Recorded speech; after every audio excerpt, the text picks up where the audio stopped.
just for once. I think we're mostly here. I think there's only one or two missing today, which is a nice wee change. Okay, so before we get started on the stuff that we want to talk about today.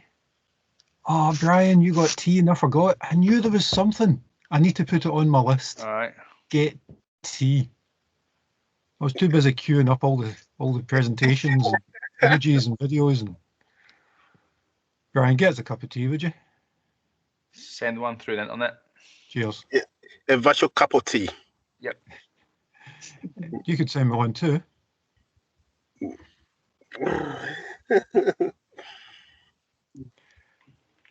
Nobody else turning on the camera today? You're too shy?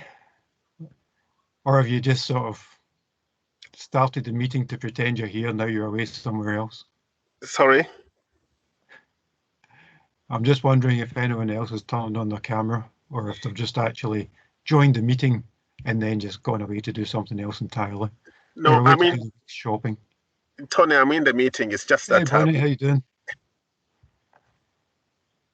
Oh, it's one of those fancy ones that makes you half disappear. Excellent. Oh, that's like a magic trick. And I know you're speaking, but you're on mute, so.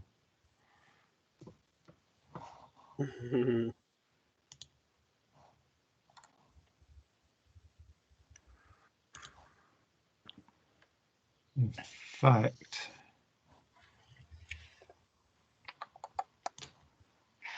I've lost it. What have I done with it?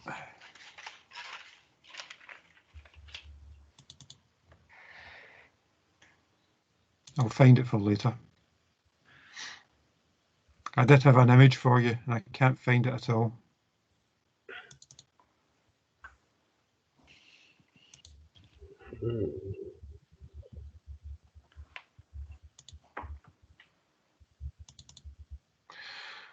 Oh, that's upsetting.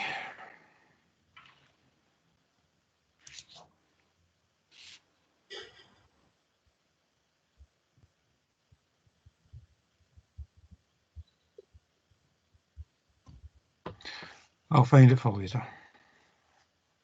But it's annoying. Okay, good morning everyone anyway. Before we get into today's stuff, now that you've had the chance to have a think about the governance stuff that we spoke about last week, is there anything anyone wants to ask or talk about? No, for me, not. I think I'm okay. Yeah, I'm all right, Tony. Just now. I'm all right as well. Yep, they're all okay. Because I know it was a lot to take in. That's kind of why I split it up. And Brian, at the end of last week, you were talking about all the other things that were in Moodle. That's what we're going to talk about today. So I kind of how this works in real life type thing. But if there was anything that you weren't sure about from last week, it would probably be as well for now. Oh, there it is. I found the image for Bonnie there. Seeing as how we're getting towards Halloween. I got myself a You're on Mute pumpkin, just for fun. Why are we down to 8? Who's disappeared? Never noticed. We had 9, because I had my OCD was kicking in, so I had a nice wee 3x3, and now there's like a column of 2 and 2 columns of 3, and it's breaking up my feng shui. I'm not good at it at all. Brian, you'll know about that. Just look around. You're into feng shui. I can tell from you. I know. I'll be happy to get this cleared. I was hoping to get a wee couch up the back. I've got a TV on the wall up there, so I was hoping to get so that's what you're doing when you're supposed to be listening. Okay, that makes sense. That's off the now. What, you're missing Judge Judy? I can't believe that for a second. I missed my old uni routine. It was get up, watch Frasier, watch all the repeats on Channel 4 for a couple of hours, and then have a cup of tea and then start doing uni work. That was the old days. One of the wonderful things that I found out about during lockdown was that Channel 4, first thing in the morning, show things like Frasier and Cheers and stuff like that. They're still doing it. They were doing it 5 years ago. Well, 6, Aye, 7 but I years. was always going to work at the time. Since I could get up and work in my pyjamas, I could find out about stuff like that. So I'd have a cup of tea and watch Frasier. It was great. Aye, I miss the days. Okay, so like I said, we are going to talk about how governance might work in real life. Oddly, it's amazing the things that pop up, because there was a wee bit on the news and a wee bit from, I was watching that thing about Dennis Nielsen on the TV, and it kept going on about Gold Command for the police. And I didn't really know what Gold Command was. Mm. So if you don't know what Gold Command is,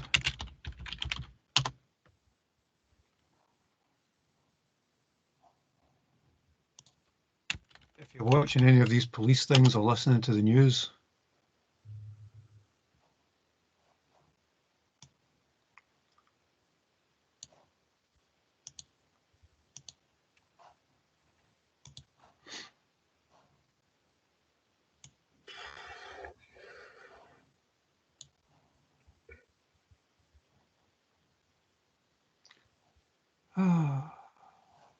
it was such a nice image when I looked it up on Google. I really hate Bing.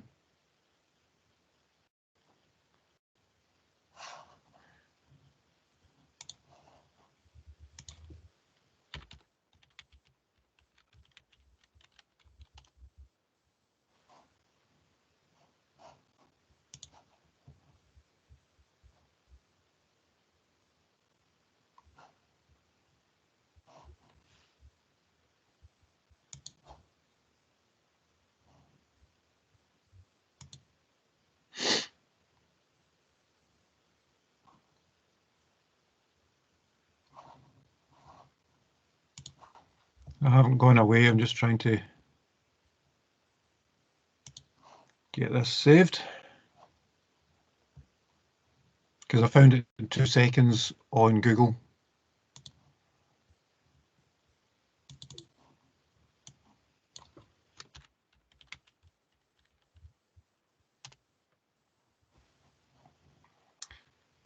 So yeah, I was watching the stuff about police, and they were talking about Gold Command and how they'd set it all up, and somebody was a gold commander and all that kind of thing. And I found out that it's exactly what we were talking about. So that pyramid that we had works in exactly the same way for the police. They have a governance structure which they call Gold Command, which takes a strategic view. They have a tactical level, which is like our managers that we were looking at in our pyramid, and they call that silver. And then at the bottom they have the drones actually doing things, which they call bronze. So this comes up in all sorts of different types of area, including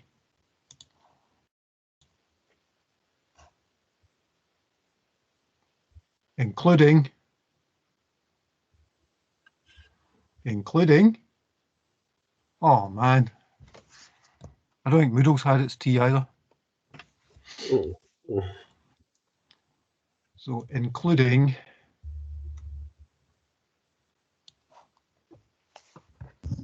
local authorities. And I said last week, the reason there's all of these things in there is because almost all organizations do this. So all reputable organizations do this, all organizations that actually have a proper structure. But mostly it's kept internal because they don't want to divulge to their commercial competitors what they're doing. Public organizations, on the other hand, are actually obliged to put this stuff into the public domain.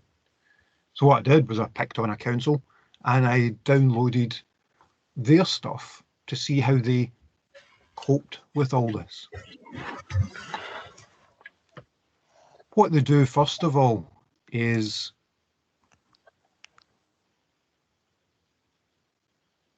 comply with the UK Corporate Code of Governance.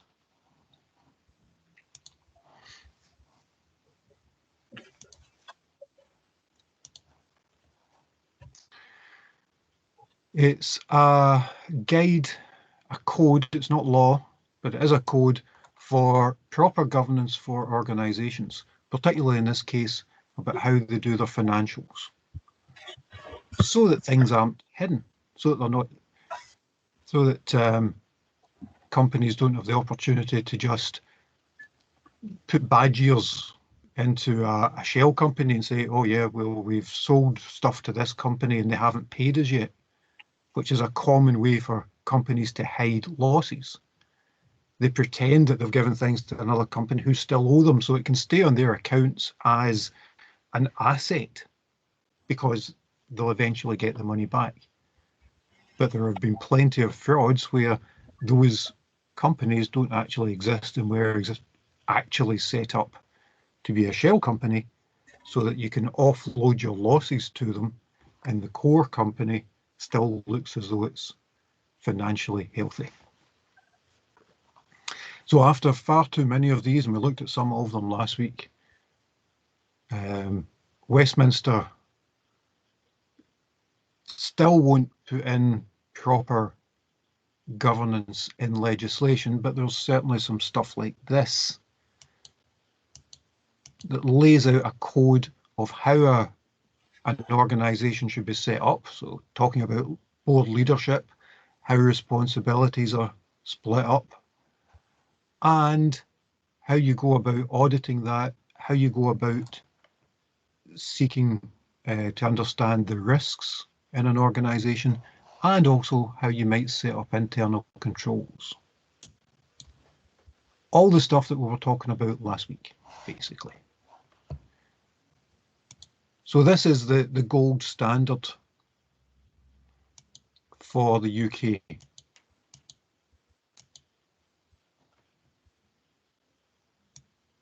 And it starts off talking about being led by an effective and entrepreneurial board, promote the long-term success of the company, not the board themselves, but of the company, generating value. It needs to establish the company's purpose and values and strategy. So again, all that stuff that we were talking about last week, this has all actually been put into a code that all companies in the UK are supposed to follow. Make sure that resources are in place, make sure that people understand their responsibilities, make sure that workforce policies and practices are consistent with values. So it's not just about legislation, it's about how the organisation wants to be seen. And if there are any problems, well, the workforce should be able to talk about them. It talks about division of responsibilities. So again, the pyramids that we looked at last week, the gold, silver, bronze command that I just showed you there. There should be a split of responsibilities. So some people should understand the finance, some people should understand HR, but there should be enough people on the board to have an understanding of everything that's involved in running an organisation. There should be enough support in there to allow them to do that. There should be processes in place to allow them to ask questions and get answers.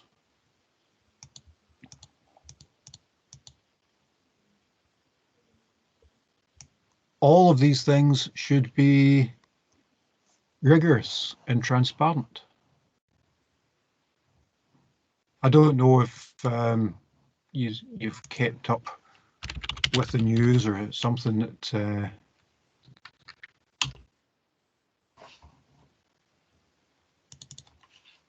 you even care about, but there's been all sorts of stuff in the news these days about a new chair for the BBC.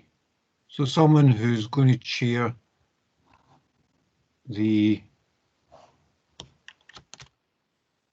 board, chair all the people that are there to represent the whole of the BBC, to represent the people who have a stake in it. So that's licence payers,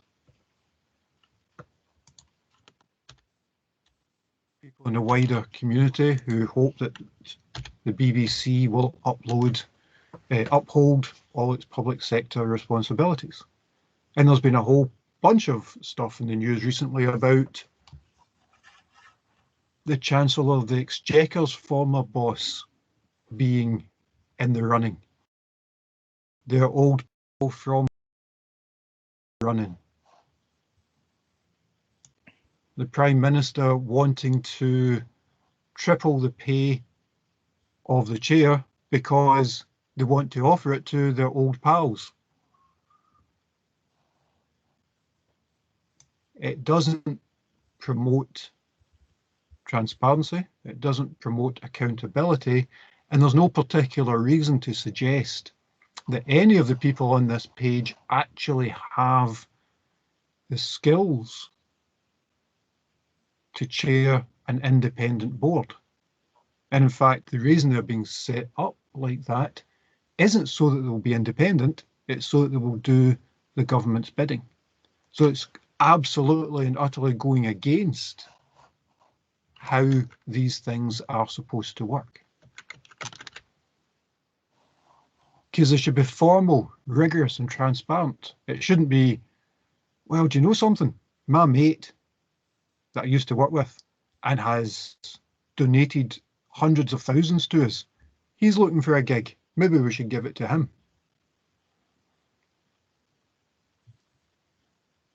And when you start looking into these things, you start seeing how important it is that these kinds of rules exist and that people follow them.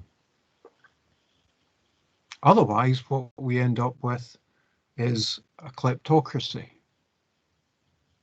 People who have the money and can steal it will end up winning.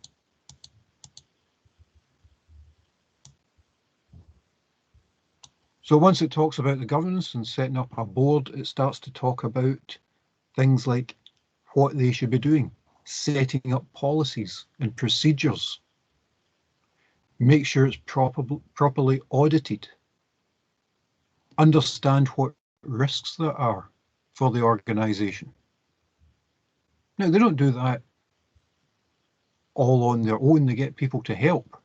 So they ask people from various parts of the organisation what could go wrong. If it did go wrong, what would you do? You know, to take an example purely at random, the government has advisors who advise them on health issues. And one of the risks in their 2016 report was a new pandemic. More than that, in the report it said, if there is, here's what we need to be prepared for that, to get ready for that. And I urge you to go find that report, read its recommendations, and match them against what actually happened. Spoiler alert, they did none of the stuff that was recommended, so the risk for the pandemic still existed and there were no mitigations. There was no possibility that we could actually effectively fight it, even though it had been identified as a possible problem. Now that's clearly a very large scale issue, but that can happen at any level in any organisation. What happens if somebody takes a day off? Well, if it's one of 20 people who are working the phones, you get 5% less work done, which is survivable. What happens if that one person is the person that does all of the deliveries? All of a sudden, your organisation can't do any deliveries at all, which means that your organisation suddenly doesn't have a business for that day. So the person who is in charge of the risk, we only have one person in the organization who can do this. So you respond to that kind of risk. You say, okay, well, what happens if this person is off? What do we do? And you try and figure out mitigations. And the mitigation might be as simple as saying, okay, well, let's train someone else who on a day-to-day basis isn't the delivery driver, but she can step in if the delivery driver's off sick or off on holiday. So you identify a risk, you understand the consequences, and you put in place mitigations to ensure that if anything happens, that risk doesn't impact your organization. So it can be at a very small level, or it can be at massive organization-wide level. But the point is those risks are thought about and decided upon. So you've got people deciding on strategies, you've got people trying to figure out risks, trying to understand how the organization should work and making sure that it can. So setting up controls. I think last week we talked about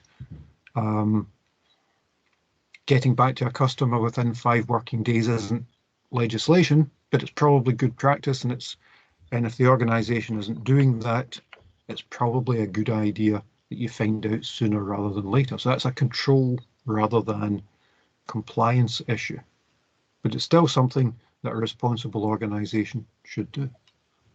So it will oversee what we call an internal control framework. These are the standards to which we hold ourselves, and we will continue to ensure that we are doing that. Give me my tea when you're away, Brian.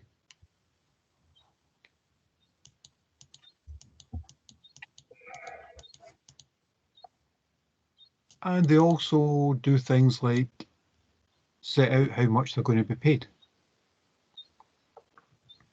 which is a risk because the same people who are setting how much will be paid are the people that are going to get paid it.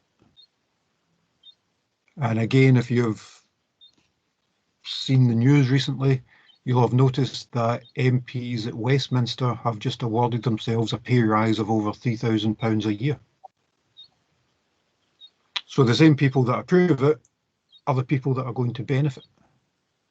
It just simply doesn't look good. So you would hope that things like that are done separately and done in a different way. Okay, so that's the governance code. Anybody get any questions or comments about that? Because you're all very quiet this morning.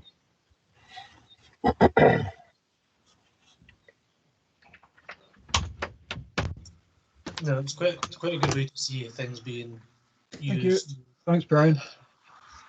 in actual the real world. Cheers, Brian. Sorry, I didn't mean to cut across you.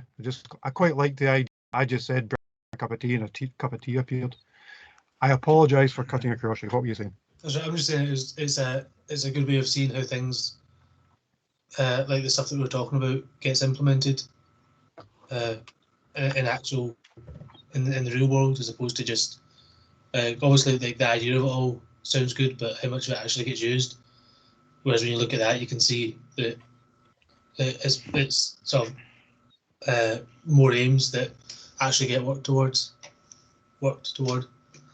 Yeah, and that's a big part of it, and part of what we're going to be talking about today is the working towards, because it should be a culture of continual improvement. You get better and then you look around and go, is that the best you can do? What's our next step? So it's always about getting better.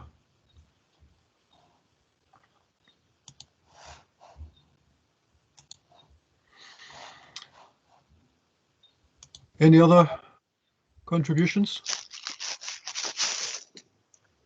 Just want to ask. Say that again, sorry? Hello?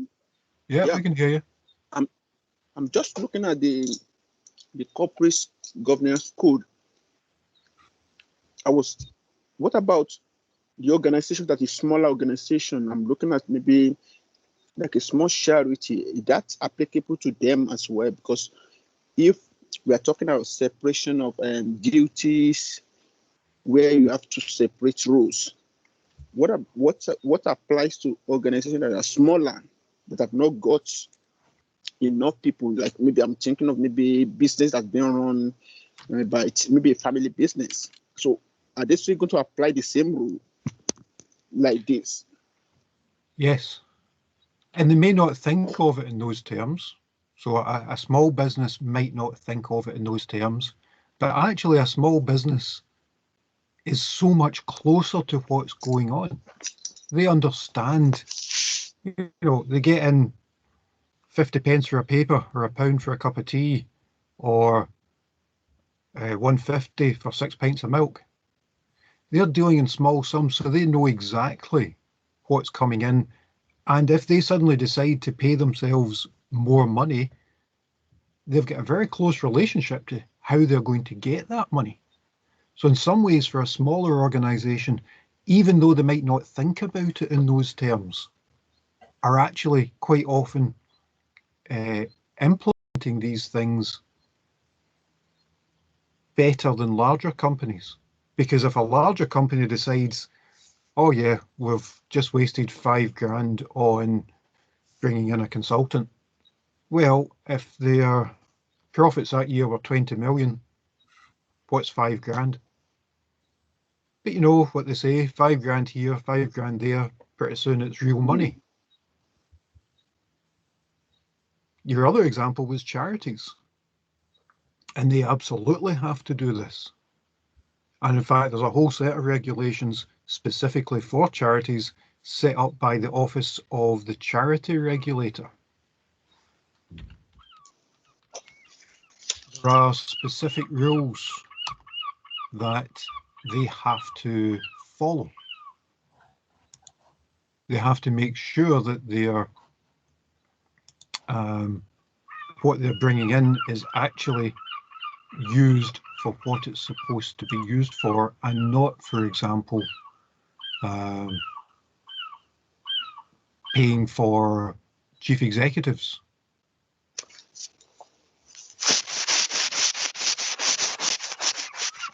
So, for example,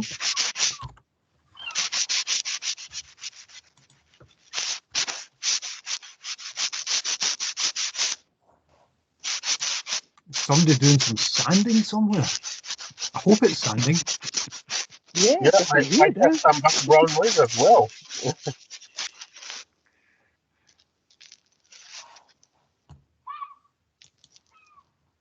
Every so often, again, you'll see things in the news about how much charities pay their executives. Guys, I'm going to mute you all just now, and whoever wants to come back in, feel free. But that sanding is just, It's awful. it's really worrying, actually, whatever it is.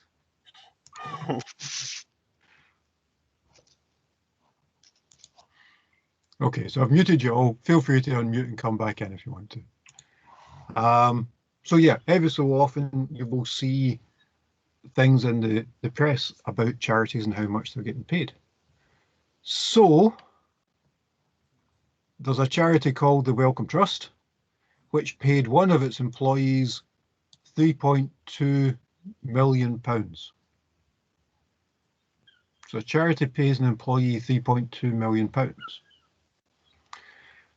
At which your first thought is, what? But then you have to decide, actually, is that reasonable? Because one of the ways the trust gets income is to invest its assets. And the person who made that money got a return of £2.2 billion. I have no idea whether people who are in charge of the Wellcome Trust should understand whether that's good or bad. And they've clearly decided to pay this person that amount because they're happy with the return. So there may be a reason for that. It may be that to attract the kind of person who can do well in the investment world, that's what it costs. I have my doubts, but there's a discussion to be had. Next highest payer was a hospital called the London Clinic, whose highest earner received £1.3 million. Anybody want to defend an employee of a hospital making £1.3 million? Go on then, Barney, unmute and defend them. I wouldn't. No, And- I wouldn't. I don't know what they do exactly. I mean, maybe Not if they at cured all. if they cured 1,000 people, you know, from a, I don't know, a life-threatening illness, then maybe. But I doubt they did. Maybe I'm just cynical, but I'm guessing that the person that got £1.3 million didn't see a single patient. That's probably true. Mhm. A big consultant or something like that. Or the chief executive, or the chief financial officer. But I don't know, because the hospital won't name who it is. So they're obliged to publish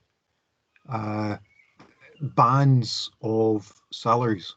So, I don't know, between 200 and 300,000, how many employees do you have? Between 150 and 200,000, how many employees do you have? So that's how this has come out. They've published that one person is in that salary band, but they don't say who it is. Third in line is probably an organisation of which you've all heard, is Which. The chief executive of Which got £825,000.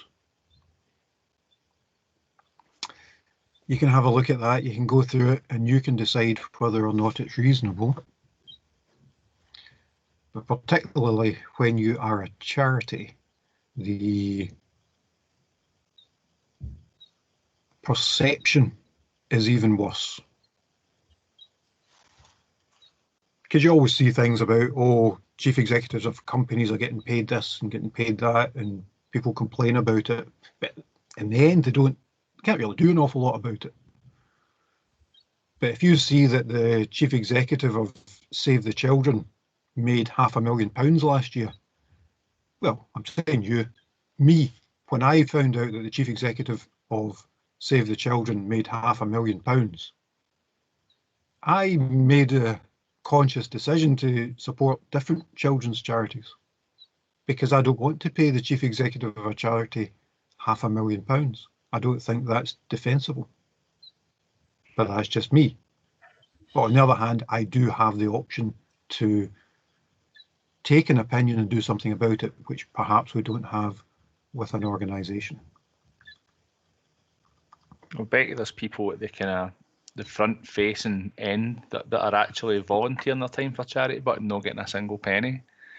You know, so I would imagine that it depends if his salary is like maybe the same position in another job could be like £5 million. So maybe if this guy's like rich and makes a lot of money anyway, I mean, it Then could he be doesn't like, make the £500,000. well, that's probably true as well. But you know, in his view, he might actually be doing it. That might be him being charitable. You know what? I could go somewhere else and make £5 million, but I'm going to bring my skills to this job. They're paying me, by my standards, loose change, but you know, I'm doing it, you know, for good. Because that's how these people convince themselves. But sometimes, you know, they don't think there's anything wrong with it. They're just like, oh, this is nothing to me.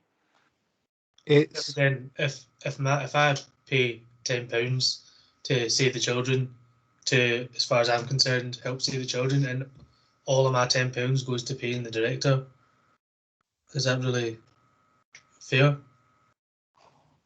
No, I don't think so. very good question.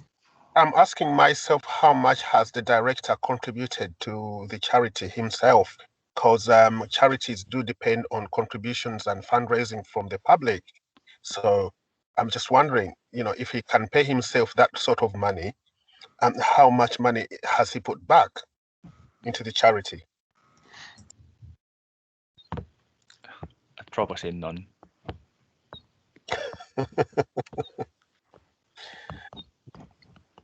I would just ask him one question. How many children did you save And see if he says like 12,000, I'd be like, right, okay, keep your money.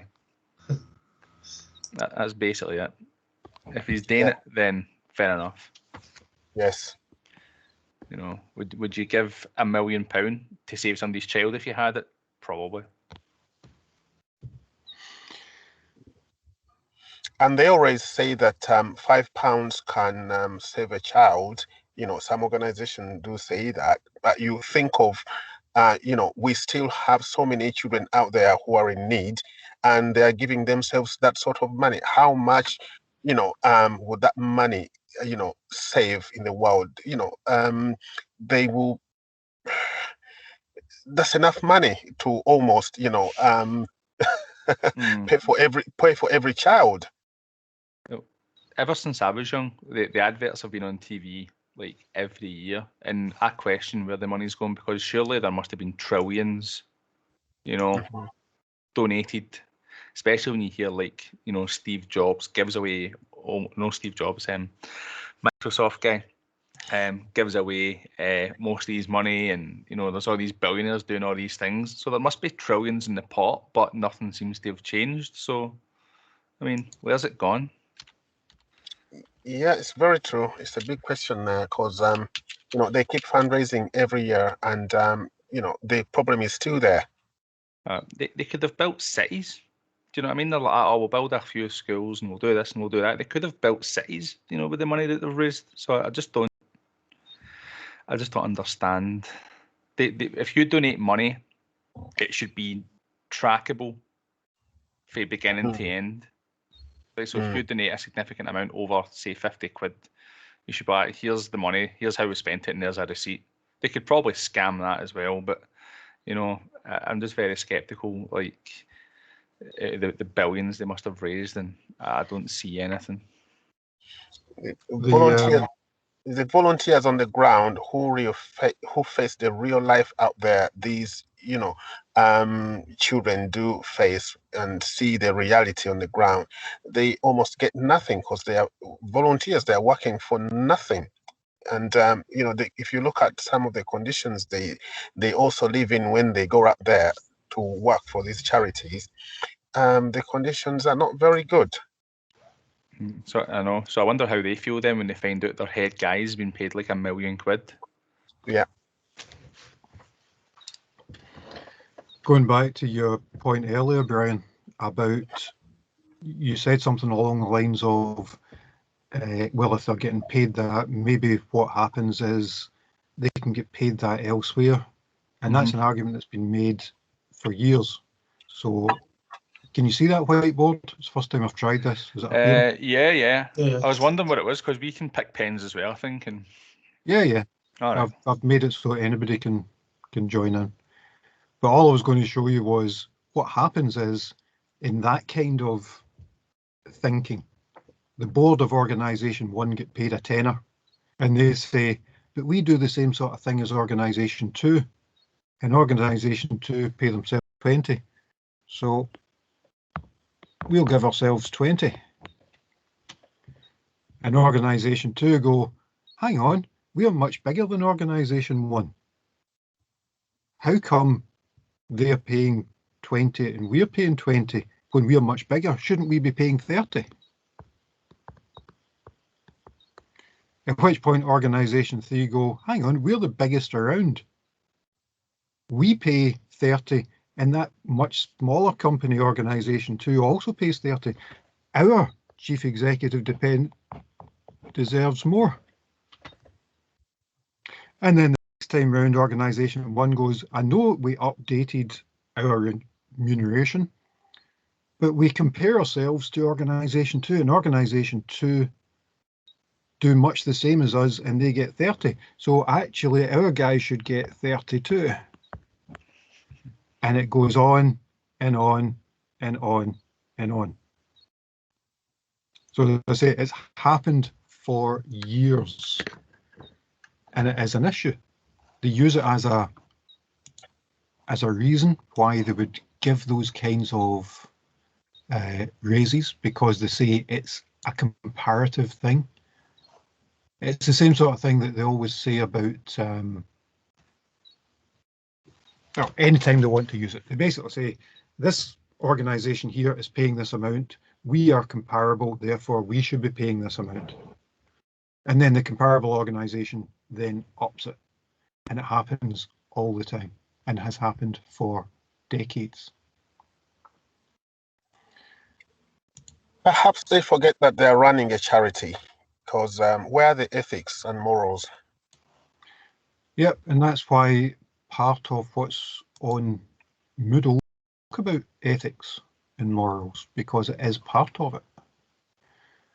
When you're talking about giving to charity, Brian, you're grasping for Bill Gates was the name you were thinking of. Bill Gates. The one person that I've come across who has actually done it is a guy that you've probably never heard of, because I'd never heard of him. If you've ever been in an airport and been to the duty-free shop, basically he owned all the duty-free shops in all the airports in all the world. So his personal fortune was $8 billion. He's now about 90 years old and owns nothing. He gave it all away. He made the conscious decision that I'm not going to be around forever. I have all of this money and I want to see what good it's doing me, and gave it all away. So good on him. Oh no, he's 89. Set up a foundation, transferred his money to it, and it's finally run out after 38 years.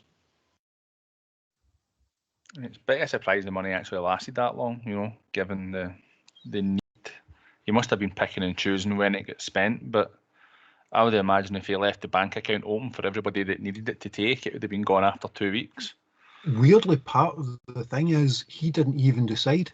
He set up the foundation and he appointed someone else to run it. And they had to decide the best thing. Wonder how much they were paid. I know. Yeah, Christopher Oxley, or however you pronounce that, ran his foundation. It was up to him how the money got. Imagine saying, here's £8 billion. Do you want to go and spend it for me? I mean, I can understand the, I want to get rid of my £8 billion and do something, but I think I would want to choose. I would do it myself. I'd turn up to places that need it and go, right, put a hospital there, and then I'd watch it being built, or build a school there, or I'd just turn up to people's doors and be like, right, you're poor, there's 20 grand to get you on your feet. You know what I mean? That's the way I would do it. I guess it leaves, like, if he appoints someone else and does all the way he did it, it leaves it less sort of up in the air where you can accuse him of being sort of selfish with it or stuff. Like, it gives it more sort of transparency and independence and all the governance stuff that we're talking about. Yep. So it means that it's going to be doing it for the good of the need that it's there for, as opposed to whatever he thinks that it should be spent on. Yep, true. That should be the kind of the privilege that he's got of having made the money button, you know, giving it away is choosing how and where it goes. But I guess he probably would have got criticism of untold amounts of people. His choice, or by doing that, his choice then was to just give it and let it be spent the way it needed to be spent, as opposed to going and individually sort of picking and choosing where he thought it should go. Aye. Oh, he probably saved himself grief, because he would have got grief off people if it wasn't seen to be going to the right places. You're probably right, Hayden. Somebody somewhere would have said, oh, he's just virtue signalling. I know he's giving away $8 billion, but it's just virtue signalling. Okay.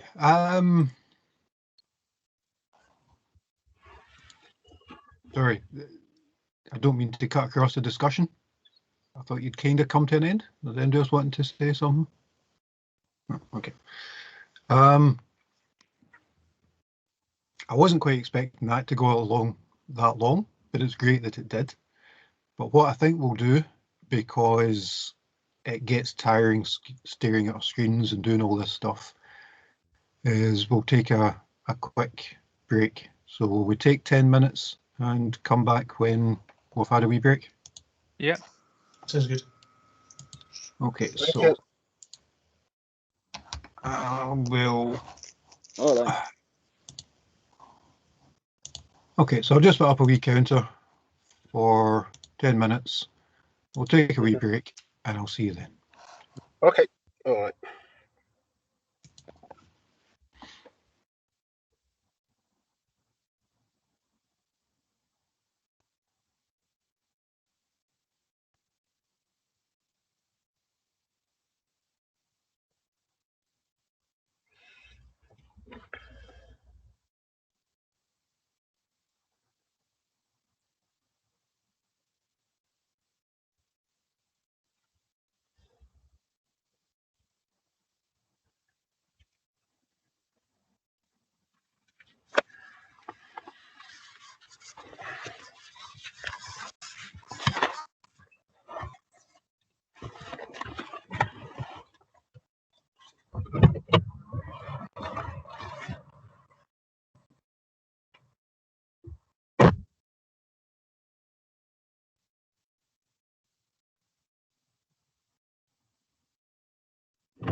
Thank you. How are you doing?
It's fine.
Okay, and we're back.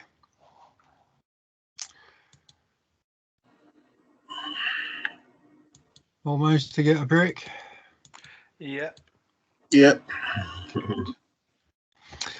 Okay, so we'd had a wee chat about the UK Corporate Code of Governance, or the UK Corporate Governance Code. This isn't just UK though. There's another link there to something called the Red Book, which is the GRC capability model.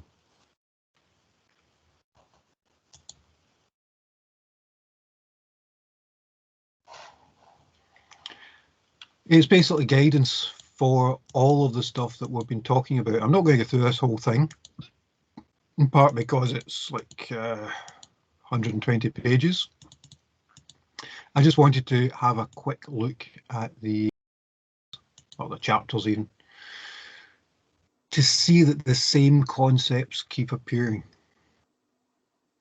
The concept of GRC, what's in it, what you need to do, actions, controls, components, how you go about implementing it, and we'll talk a wee bit about that. They've used they've used learn, align, perform, review. We'll use a slightly different one, but it's the same thing. And the idea with this is it's a guidebook, if you like, for those wanting to implement GRC.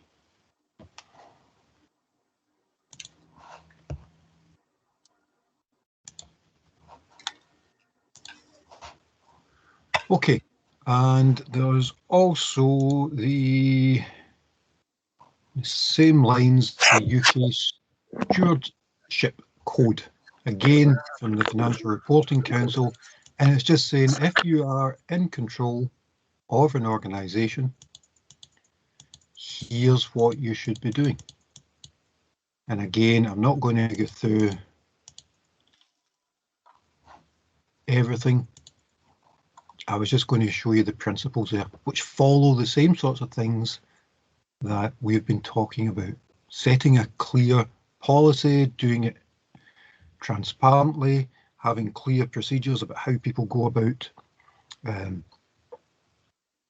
complying with this, or saying why it's wrong, or all the rest of it. So this is something that's done everywhere, or at least in all responsible organisations, including public bodies. So as I said, I've got quite a lot of things. So from there to there is all about a local authority. Simply because all of these things by law have to be published by the local authority. So it makes it easy for me to grab them and share them with you. So the first document is the agenda contents.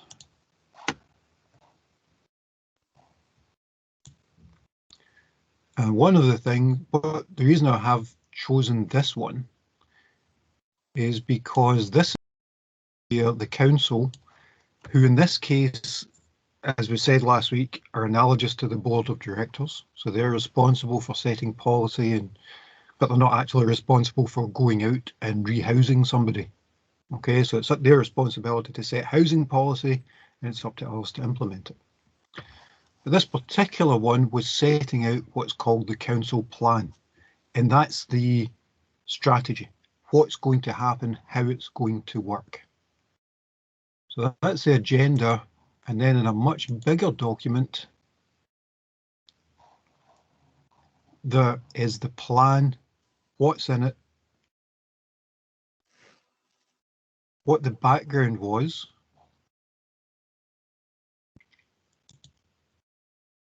make that a wee bit bigger for you.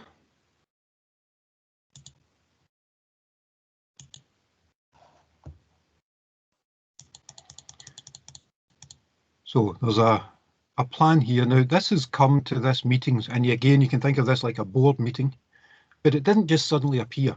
This has happened over months of discussions, meetings, trying to figure out exactly what the purpose of the council and what its aims are, which maybe, it may sound, well, it's a council, it just does what councils do, but whose choice is that? Who decides where the priorities lie? Who decides whether it's more important to build a house or build a school because you've only got a certain amount of money?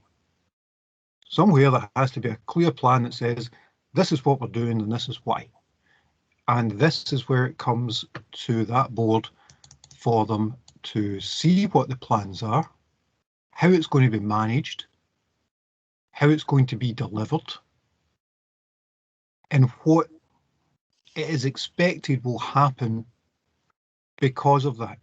So they've decided what the policies are, they've decided how it's going to be managed, they've decided how it's going to be implemented. So that's the 3 tiers of that pyramid that we saw last week. The plan, the implementation, and the delivery. And there's a clear view of what we expect to happen. So if anybody has done any programming, it's a bit like saying, we are going to design this program, and when we're done, this is what we're going to get out of it. So it's understanding how you're going to test it. You always decide how you're going to test a program before you write it. And it's the same with these policies. How do you know if your policies have worked? Well, you decide what the transformation plan is going to be, and you can check whether what you have done has actually transformed the organisation in the way that you wanted. How are you going to check that's happening? Well, you get reports. So you're not on the ground every day checking to see if a brick's been laid, but regularly there will be reports on the performance of the plan. So what have we done? Look at this performance indicator. Have we done better or worse than we expected? All that, again, as we talked about last week,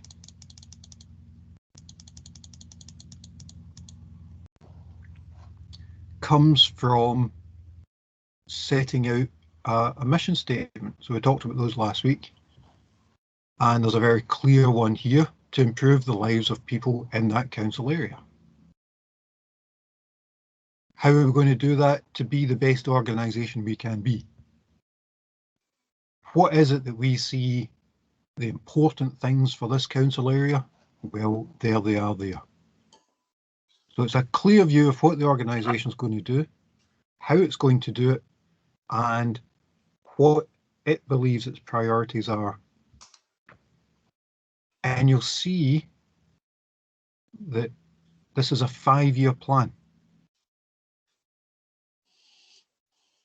This isn't something for how are we going to do this next week. This is how is this organisation going to work? What way is it headed? What are its strategic priorities? Where are we going to get to? You don't do that in a bubble, so you consult internally and externally. You have meetings. So this is a council, so it met the council taxpayers. It met people who are going to deliver these things. If you're talking about building houses, you might want to talk to local housing organisations or the people who live in those houses. So you consult widely about the best way forward. And you tell people what the results are.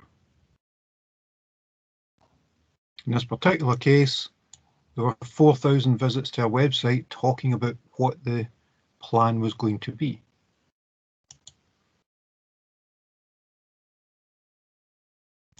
At which point you start coming up with a plan.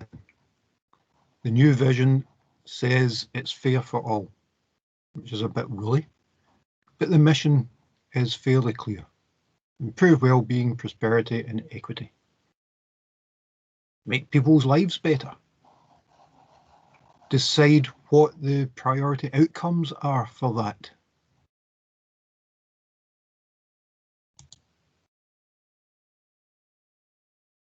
And figure out how it's going to work.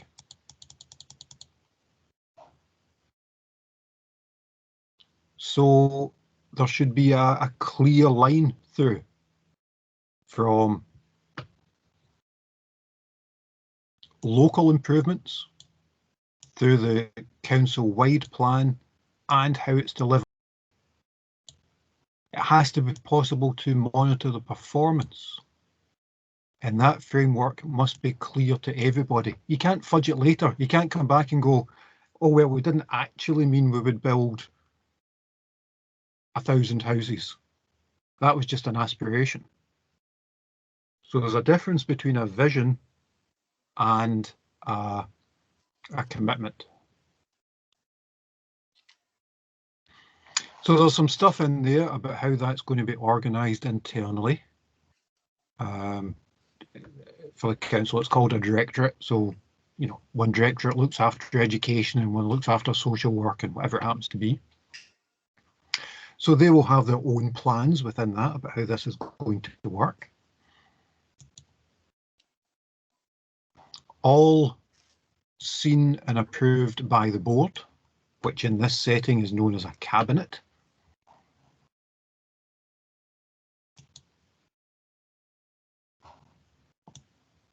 And there's expected outcomes, what the transformation is going to be.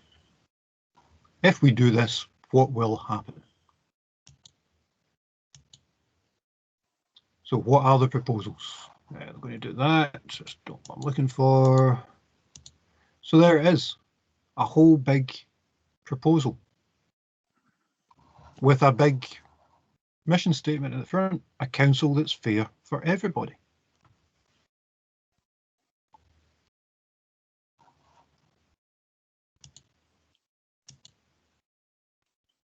It talks about what the issues are, how they're going to be addressed. It shows some of the key issues. There's lots of old people in this council area. Something's going to happen. They take a lot of looking after. 20% of children are in poverty. Probably best doing something about that. So there's some clear information about how things happen and what we expect to happen. And they are grouped under particular categories. So here are things about communities and place and children and young people and what is going to happen with health and well-being. So all of these things are in there in an easy to read format so that everybody can see what the plan is. You may or may not agree with them. That's a whole other thing. But at least you can see transparently what this organisation hopes to do and why. And it's setting some targets as well. Currently, 51% of people are involved in local decision making. The target's to take that up to 60%. Percentage of children living in poverty, nearly 30%. Let's see if we can get that down to 25. Why 25? Why not 0?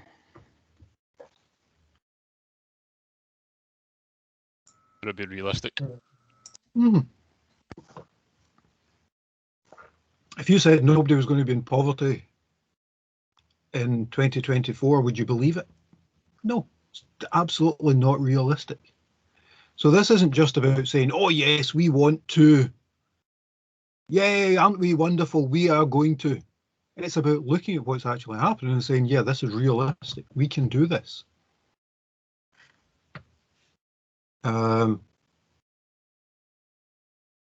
We can perhaps get the percentage of those earning less than the living wage down from 25 to 20%.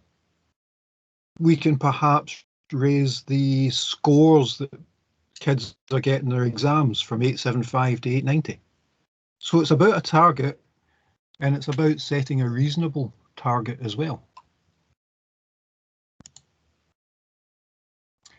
So we're saying what it is we're going to measure, what what measure we're going to use, what it is, what the current values are, and what we hope they will be.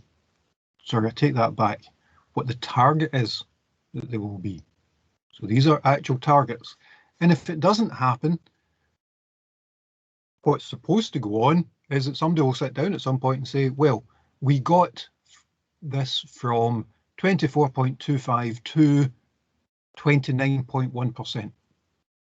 So we didn't reach our target. So that's a fail. But we did increase it by almost 5%. So that's a win. So then you sit back and go, do we take that as a fail because we didn't quite reach our target, or do we take it as a win because we did get a big increase? And depending on what the targets are, some you will meet, some you will exceed, and some you won't reach. And it's about taking all these, knowing what it is you want to do, and then deciding whether or not you have reached your aims.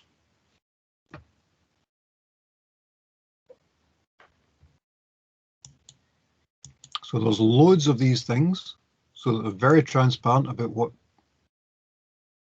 aims are, and with some commentary against them. We will. Not we hope or we'd like, but we will. So judge us on it. If we don't do it, come back and tell us. We will, we will, we will, we will, we will.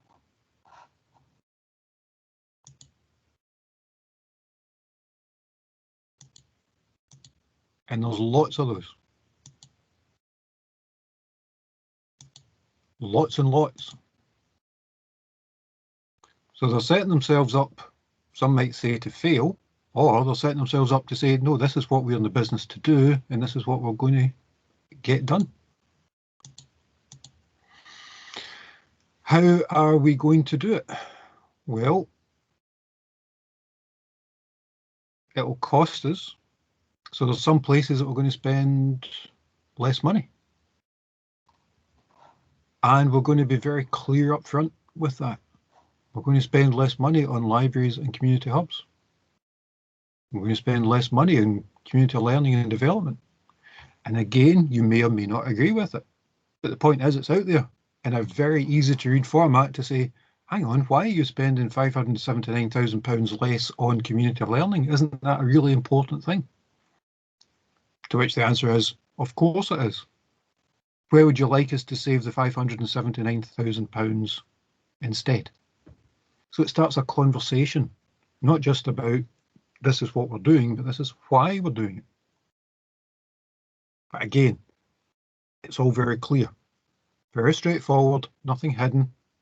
I'm not trying to say, oh, well, we're not quite sure what will happen, or we don't know what it's going to be. There are figures, there are aims, there are promises.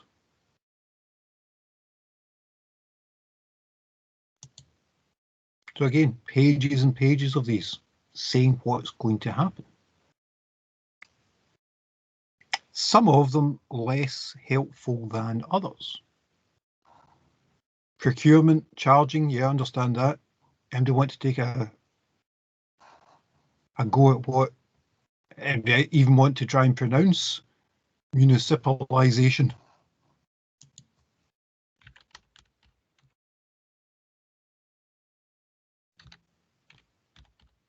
So for a customer-facing document, that may not be the right word to use. Does anybody know what it means, just out of interest?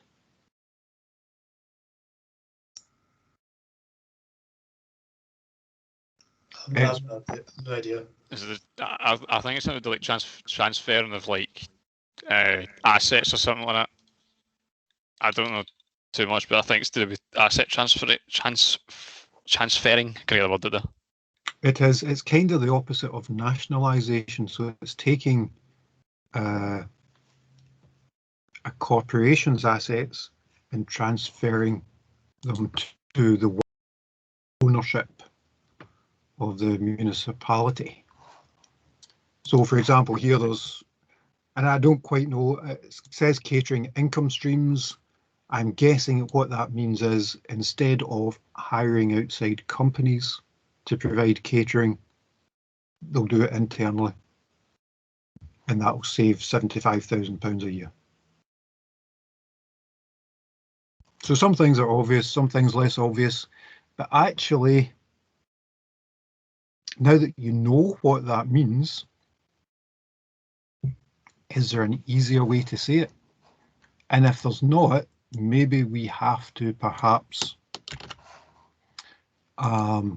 recognize that sometimes there are some things in there that you can't easily get over in an easily digestible format. So sometimes there'll be words that we'll use that people aren't happy with. One of them might be governance. If I'd asked you what governance was a fortnight ago, I'm sure you would have had a hazy idea, but would you know exactly what we meant by governance? So as with anything, as you get further into it, there's a vocabulary. There are words that we want, that we can use as a shorthand. You guys are doing cyber. You can easily use the word firewall. And if you're talking to a guy that works for the Scottish Fire Service, he might take an absolutely different view of you using the word firewall. So words can be helpful, but sometimes you have to make sure that they're in the right context. And also sometimes they're helpful for shorthand, because if you're not going to use that word, I'm not quite sure what else you would put in there.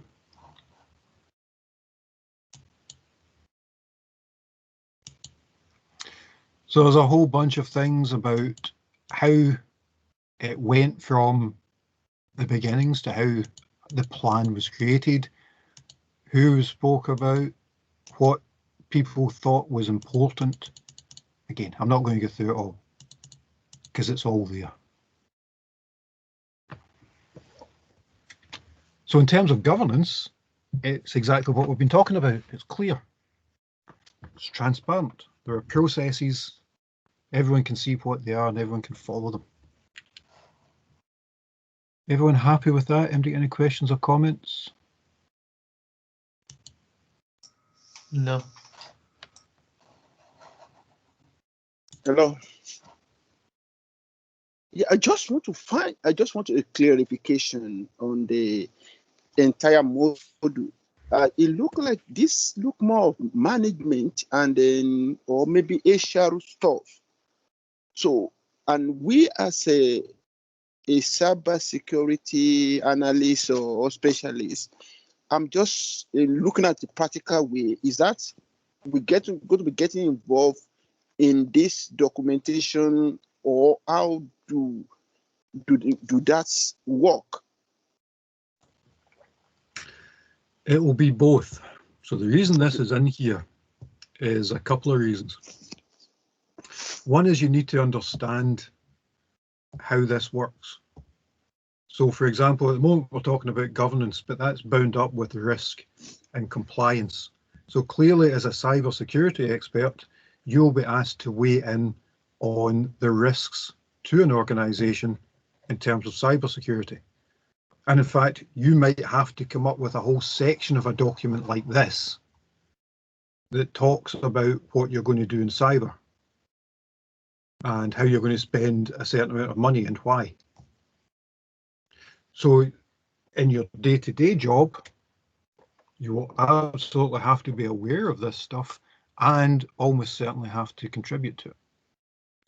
The other one, as I spoke about last week, is that as general IT people, a lot of this in terms of plans, compliance, KPIs, all these indicators, they all come under IT. These figures aren't just plucked out of thin air, and nor are there dozens of people sitting at their desks with hand calculators and pencils. These things are all computer systems that are all set up and all used. Computer systems that you'll use and set up in order to serve the organization's needs. So you need to understand what they're doing, you need to understand why they're doing it, and you also need to be able to protect them. So that's why we've got this one in your cybersecurity one. I'm aware it's not, for some of you, it's not what you would think of as your core reason for taking this course. But then I'm sure you would say the same thing about, well, you're doing one in ethics, I believe, yes? Yep. So it's the same kind of idea. It's Ye- about becoming, sorry? Oh no, sorry. I was just going to say, like, even in Sean's class, although that's technical, I was kind of taken aback the first couple of weeks because almost every reference he was making when it was about retrieving data, evidence, obviously he's narrowing it down to a specific field, but he spoke a lot about being, you know, one day you might be standing up in front of a court or a panel and, you know, so I guess, like, when you're coming out with a master's, I guess some people might want to become the top guy somewhere, or, you know, so you do need to know this. You know, you couldn't walk into a meeting and go, I'm sorry, I only do Python. What you talk about? So it's no, if you want to be the top guy or you're saying I've got a master's degree, it doesn't just mean you're good with one program and that's it. I guess you need to be able to walk into the top of a business and go, Yeah. I've heard of that before, I'm familiar, and I'm ready to go. Start talking to me, kind of thing. And in terms of Cool. the course, we didn't just come up with this off the top of our heads. We're talking to those same organisations that you're talking about, Brian. And they're saying to us, well, it's great that we've got people coming out that understand how to cable up a rack, but we'd kind of like them to understand more. We'd like them to understand more about organisations and ethics and business and law and all this kind of stuff so that they can fit into the wider organisation and not just be a code jockey. Mm-hmm. Okay. Does that make sense? Yeah. Yes, perfect. That's good. Okay. All right, so we have the plan. We have a whole pile of documents, some of which we've already seen, that will then be used to tell people what that plan is, how it's going to work. As I say, you've seen some of these already.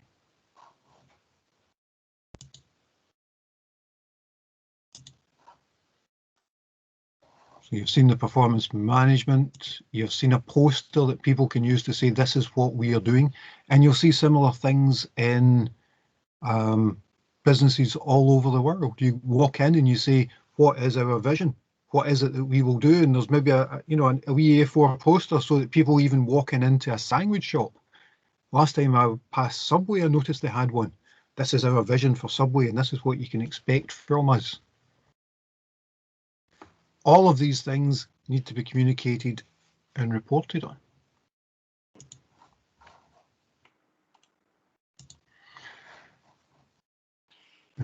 Transformation plan, poster. Okay, so if you have all that stuff,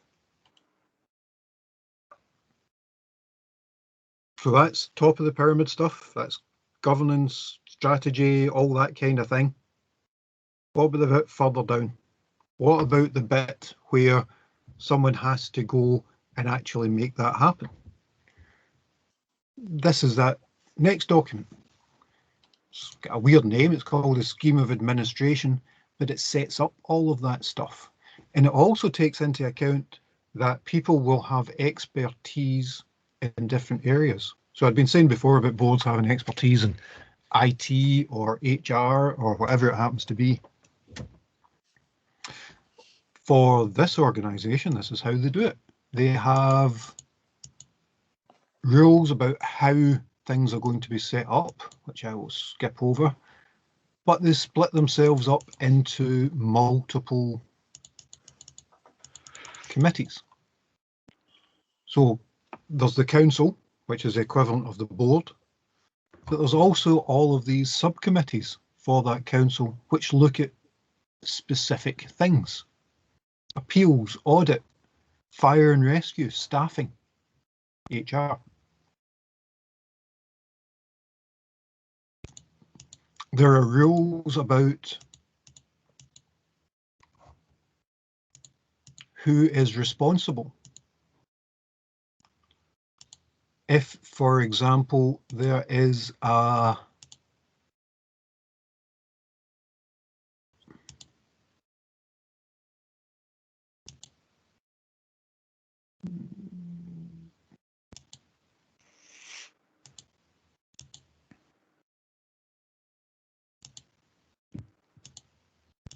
I can't find it. If, for example, there's a financial issue, there is somebody who's appointed, in the term for it in local government is called the Section 95 officer, simply because that's a section in the legislation. But it says this particular person is it. Any financial stuff, it's you. You are the person. Now, clearly they're not the only person. They've got people working for them, they've got stuff coming in. But if anything goes wrong, we'll tap your shoulder. It's the same thing for social work. There's one person whose responsibility it is for all the social work stuff. It is them. No ifs, no buts, no, oh, well, I think it was him, or I think it was, or try next office along, try downstairs, actually out in the car park, just go away and leave me alone. It is that person. And somewhere in this document that I can't find, those people are named, not by name, but by title. So there's a whole bunch of things in here about how that's going to be set up. So there's a day-to-day running for something called a cabinet. So they take the day-to-day decisions on all of these things. There's an appeals committee for any staff who feel they've been hard done to. There's an audit and scrutiny committee who look out for all the financial and all the other reports and make sure that they're all being adhered to. There's a regional economic joint committee, so that if you're trying to regenerate the economy, clearly that doesn't happen in isolation. It has to be further out. So in this particular case, it's North, South and East Ayrshire.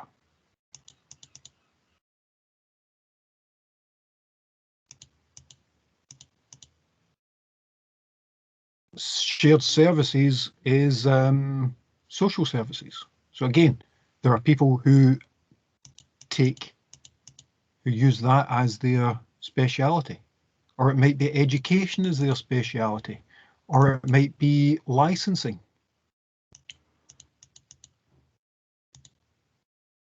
Or local development, or any of all of these other things that are in that list. So you'll have different people taking part in all of these committees, making decisions about planning, say. So they have responsibility for particular parts of delivery. And you'll get that in all organisations, whether it's known as the HR department or it's the IT department. There will be someone responsible. And Adebayo, it could be you. You could be that responsible person. So you probably want to know how this all fits with everything else.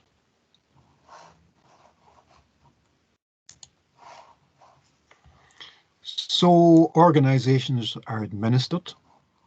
All the authority rests at the top, but you can't be everywhere every day, so you delegate down. And you're familiar with that. But it happens at every level.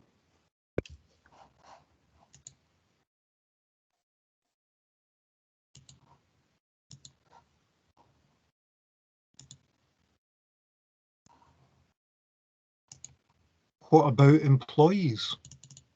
Well, that's laid out as well. The scheme of delegation to officers, they're called in local government speak. What if you're somebody that works for you that wants to buy a box of paper clips? Are they allowed to do it? Would you be happy if they did it? Not a trick question. Would you be happy if somebody that you employed wanted to buy a box of paper clips? Would you give them the authority to do so? You want an answer? Or like, Yeah. Well, yeah, because I mean, that should be a small enough responsibility. You should be able to trust somebody with that. If no, they shouldn't be there. Okay. What about if they wanted to buy a ream of paper? You allow them to do that? If it was Yes. needed, yeah. What about if they were going to buy all of the paper for the whole organisation? Mm. Oh, It depends on the procedure or the guideline of the organization.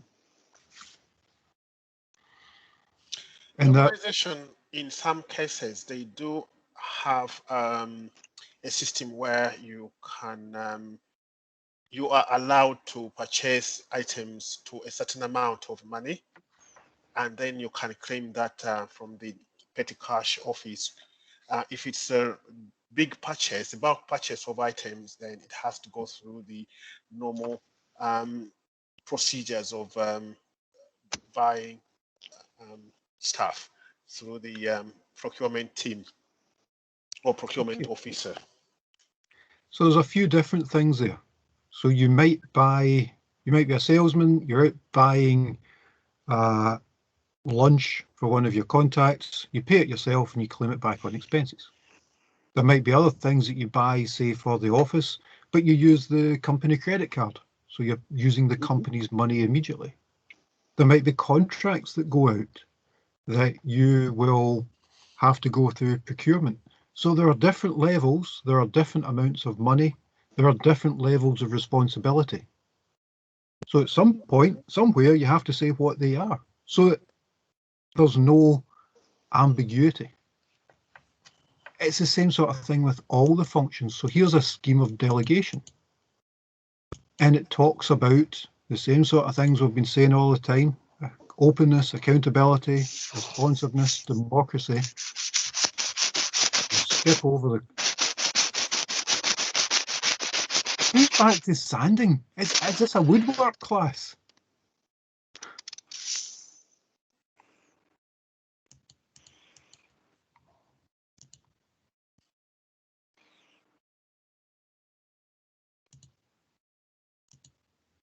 So,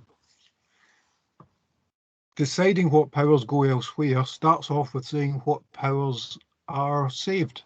So, specific powers reserved for the board. These will always be with the board. No one else can do it. No one else can approve an investment strategy. No one else can establish a subcommittee. No one else can approve the budget. No one else can appoint a Section 95 financial officer. So there's a whole bunch of things, first of all, that are reserved to the board.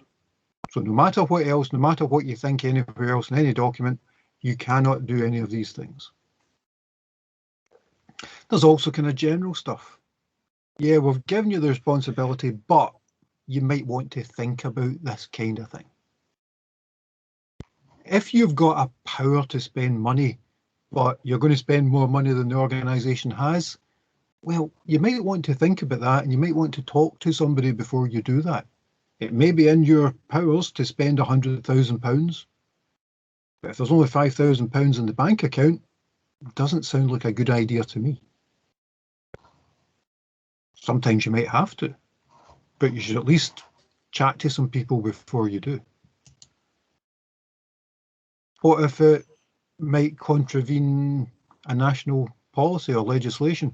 You might have the authority to do it within the organisation, but you probably shouldn't if it's going to break the law.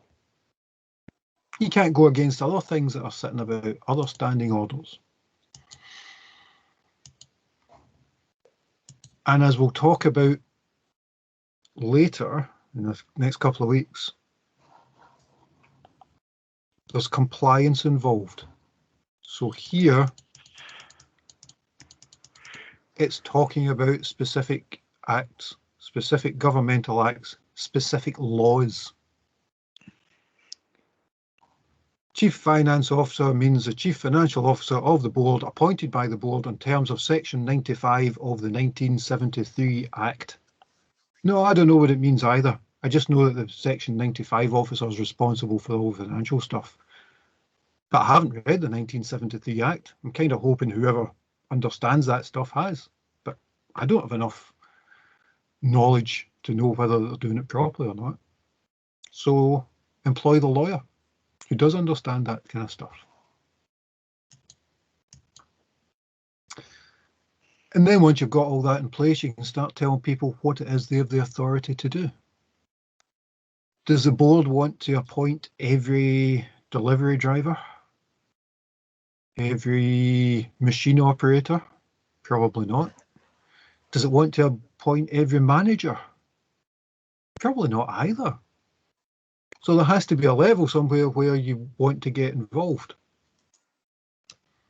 So you delegate the responsibility for hiring and firing staff and deciding whether they get a car or a telephone. And again, I'm not going to go through all these because there's loads of them in there. You can have a look at these yourself. But it's exactly the sort of things you would expect. The board probably doesn't need to know that you're buying a new computer. But you know something? If you've got extra, make sure you get the best price if you're selling it off.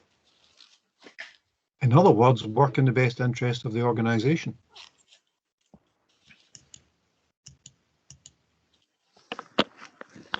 And there are specific staff who have specific responsibilities within that delegation. And again, I'm not going to go through them all. They're all in there. Feel free to have a read. The point is, they are all set out very clearly.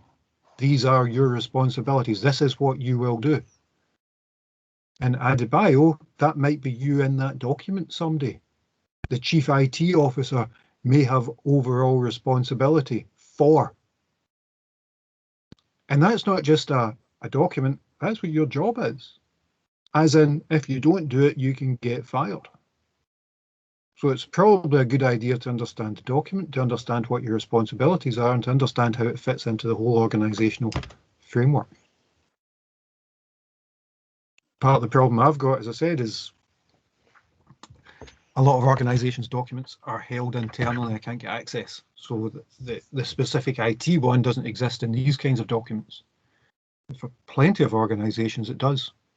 Do you really think that there's not a similar list of responsibilities for the Chief IT Officer for Facebook?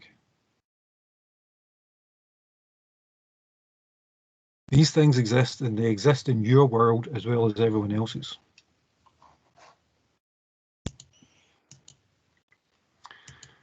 So there's a whole bunch of things that it is their responsibility to do, and a lot of legislation that they're supposed to know about and to act in accordance with.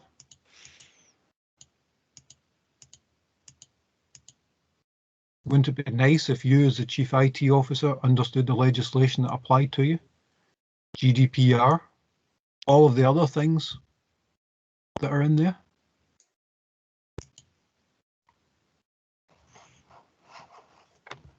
You know, the sorts of things that I've pointed to on Moodle. Like the Computer Misuse Act and the Freedom of Information Act and GDPR and copyright and health and safety at work and RIPA. Shouldn't you as a Chief IT Officer know about these things? Understand how they affect you? Understand what the potential fallout could be if you ever break any of these laws? Yes, you should. So this isn't just a, oh, well, this is nice to know. This is the sort of stuff that you will deal with day to day. Because Brian's right. You're not taking an MSc to go in and be an assistant network technician.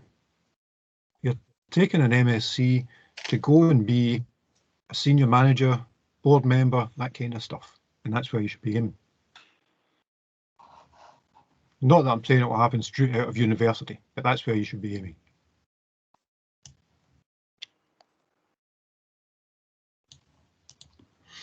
Okay, so there's all this stuff about what employees do, what their responsibilities are, what legislation they should be mindful of when they're doing it. So that was a chief officer. There's similar things for anybody who's involved in finance. There's a chief financial officer, the Section 95 officer who has to prepare all the financial stuff. And there's numbers in there. The chief financial officer can say, well, we've got a debt of £1,000. There's no way we'll get it back. We're going to write it off. But I'm not going to tell the board about it because it's £1,000 and there's no need to bother them. It could be 1,000, it could be 10,000, it could be 1,000,000. It depends on the organisation. It depends on how you want to set it up. But the rules will be there. As a chief IT officer, you have the authority to negotiate a contract of up to £20,000. 20,001? No, that goes somewhere else. You have to get authority. And you might be told to go and negotiate it and somebody else will sign it off. So you'll still be involved, but you don't get to do it on your own recognizance. There will be all of these things built in, there will be all these limits, there will be all of these responsibilities. Because it's a local government, chief social work's a big thing. Less so in Facebook, or maybe it should be. Okay, so there's all of this stuff about where employees come into this. Everyone happy with that? Yeah. Any questions or comments? Yes.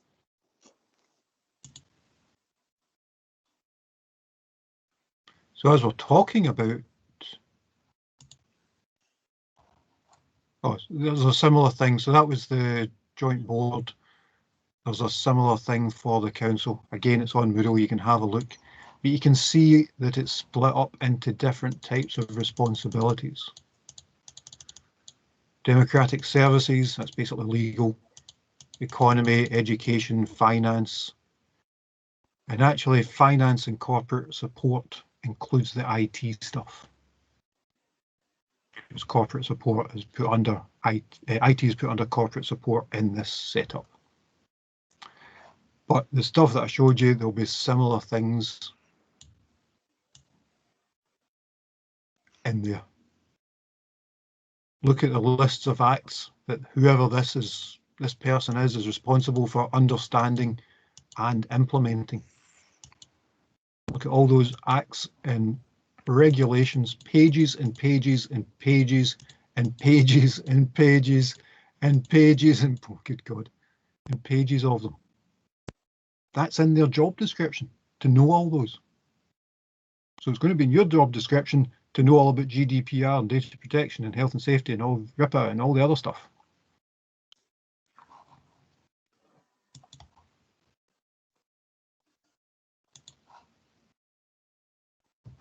So as we're talking about contracts, there'll be rules and regulations for those as well. So when you're negotiating that £20,000 contract, and it just so happens that your cousin supplies those services,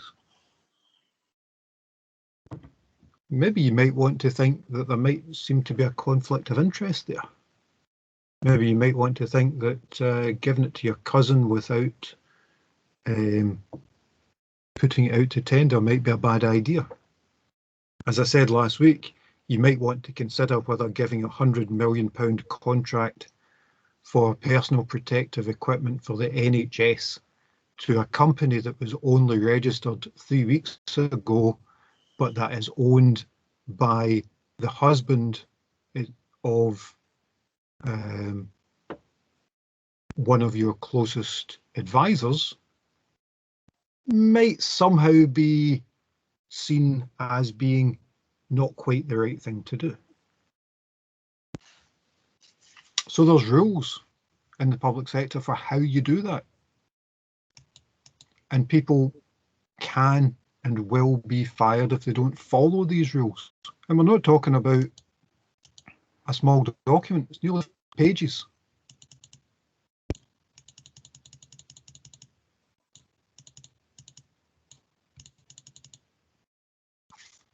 about how you do it, about how you advertise them, about how you get in the offers, about how you evaluate them.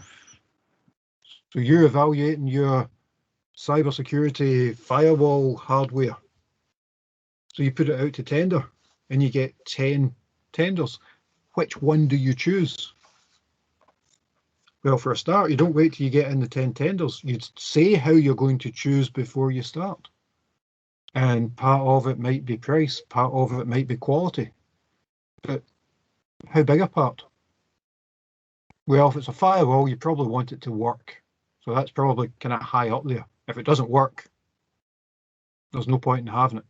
So that might be 80% of your decision-making process. And after that, 20% might be on the price. So if you get 10 tenders, only 3 of them will actually do the job. You then look at the price of the 3 tenders of the ones that will do the job. Something like that.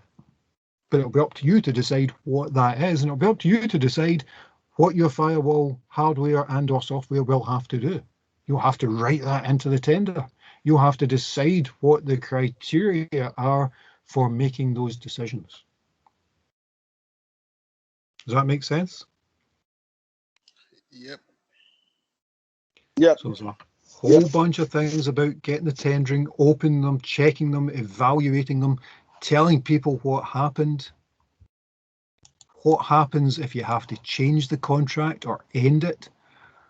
What about for the next 2 months and 9 days? What about EC regulations? What about copyright? What about illegal practices? What about all of this stuff? And part of the way that you check that people are doing these things properly is you have something called a register of interest.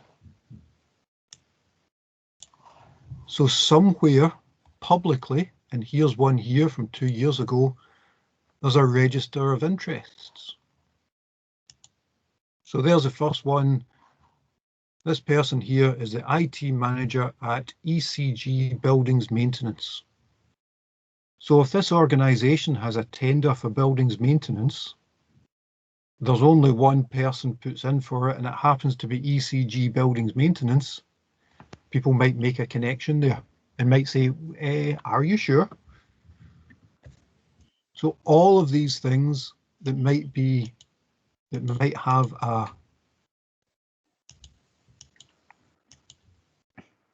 See, I'm literally 5 minutes walk for that place. which place? That ECG, whatever it was, the place in Oh, yeah. Blantyre. Aye. There's somebody who's a director of a hotel. What if the contract is for putting up people who are going over to do some work, and all of a sudden the hotel of which he's a director gets that work? But the fact that it's all publicly available means that people can look it up and go, no, hang on, this isn't right.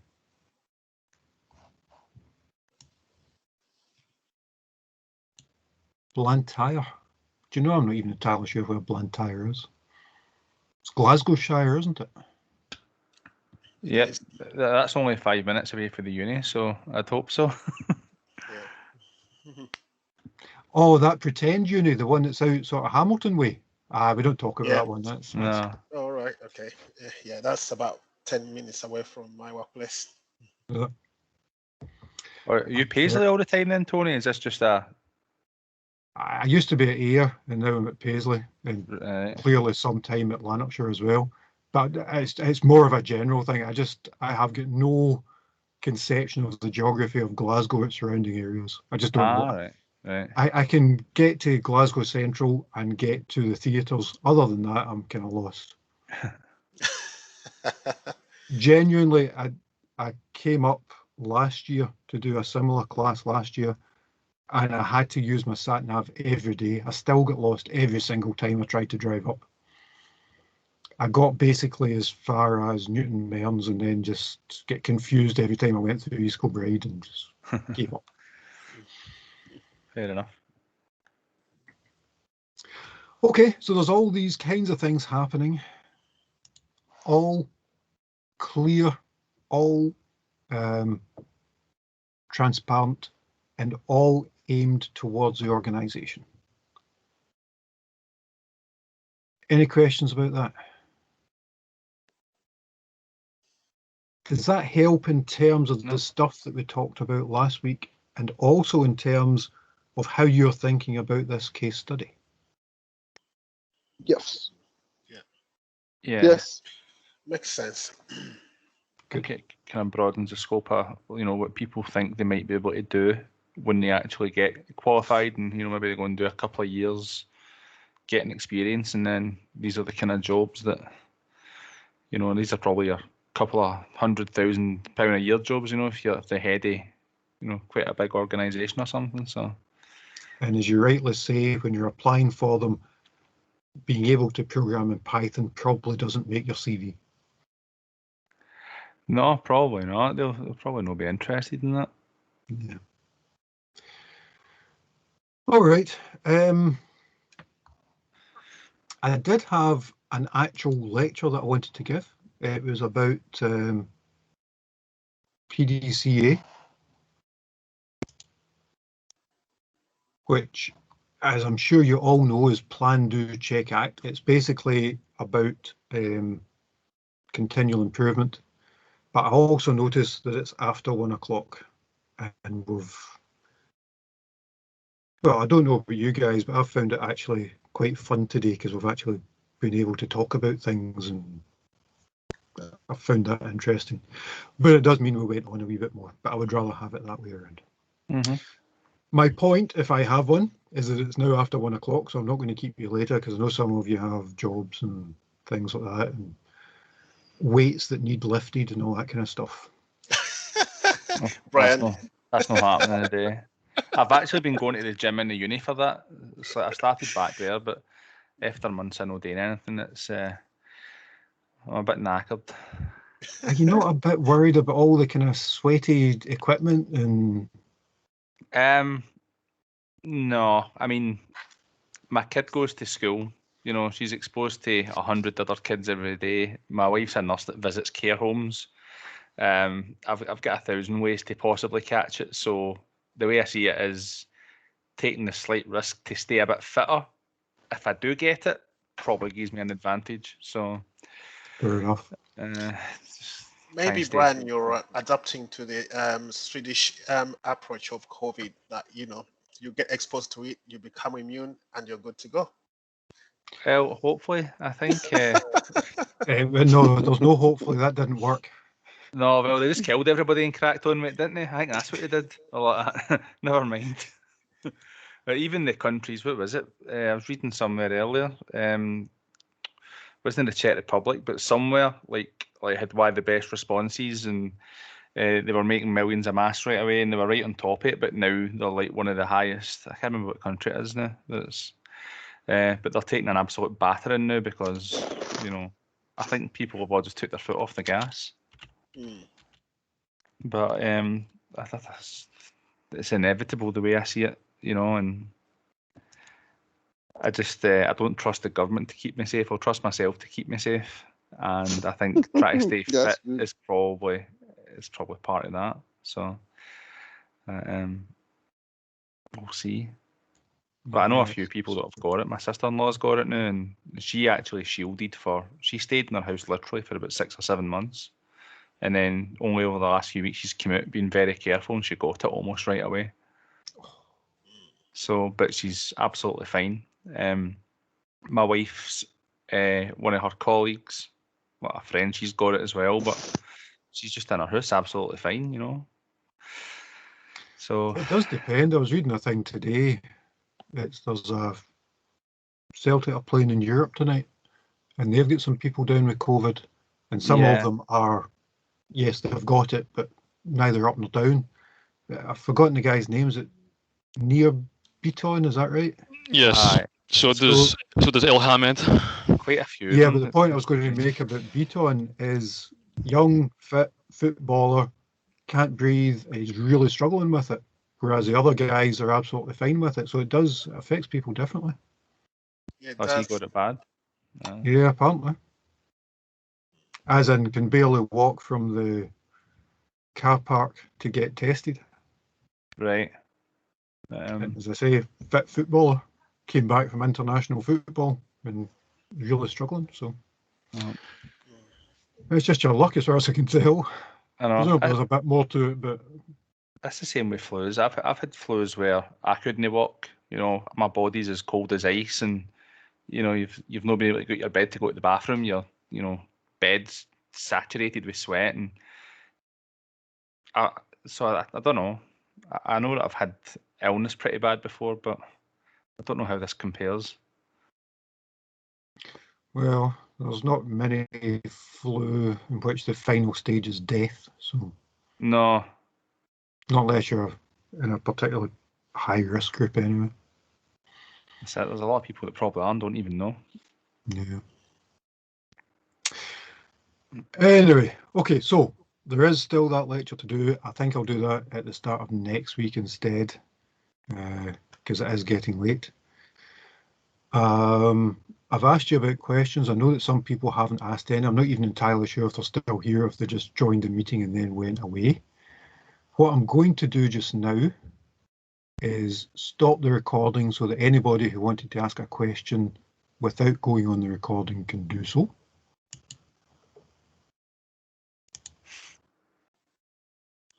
So I'll do that now.